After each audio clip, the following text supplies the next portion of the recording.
D'une grève des commerçants du bazar de Téhéran face à l'effondrement économique, la contestation en Iran se poursuit et prend des formes diverses allant de revendications matérielles à des demandes bien plus politiques.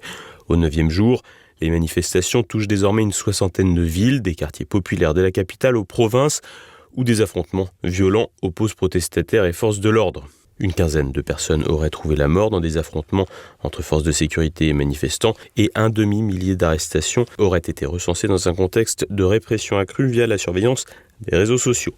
Sur les 3 derniers jours, la situation s'est aggravée. Le 3 janvier, lors d'une cérémonie commémorant le 6e anniversaire de la mort du général Qassem Soleimani, le guide suprême Ali Khamenei a distingué des revendications légitimes économiques des actes d'émeutiers manipulés par, je cite, des agents étrangers.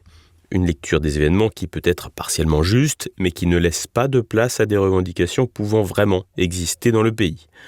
Le guide suprême a tenu à charger essentiellement l'étranger, tant sur la question des émeutes que sur la crise monétaire attribuée à des facteurs extérieurs dans un contexte d'embargo international. Dimanche, de nouvelles manifestations ont éclaté dans plusieurs villes avec des vidéos circulant sur les réseaux montrant des jets de pierre contre les milices Basij et des attaques sur des postes de police. Lundi, le chef du pouvoir judiciaire, Gholam Hossein Mohseni Ejei, a ordonné une fermeté absolue contre les émeutiers sans indulgence, tandis que la police annonçait une vaste campagne d'arrestation. Une quarantaine de personnes auraient été présentées devant les tribunaux. Le gouvernement a de son côté tenté un geste d'apaisement en annonçant une aide mensuelle de 10 millions de rials, environ 6 € par personne pour 4 mois, visant à atténuer la pression économique dans un pays où le salaire moyen avoisine 170 €.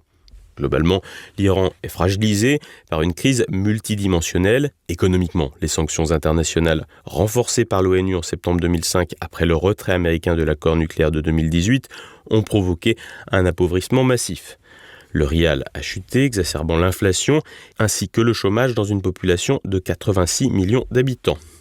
Militairement et diplomatiquement, le pays a subi de fortes pertes avec la guerre éclair de 12 jours avec Israël en juin 2025, qui a endommagé ses défenses aériennes et sites nucléaires. Régionalement, son allié syrien a été contraint à s'exiler en Russie alors que le Hezbollah a été très affaibli.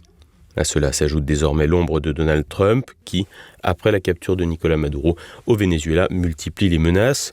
Dimanche soir, à bord d'Air Force One, il a affirmé surveiller l'Iran de très près et promis des frappes très dures en cas de tuerie de manifestants. Le ministère des Affaires étrangères iranien a, lui, dénoncé un terrorisme d'État.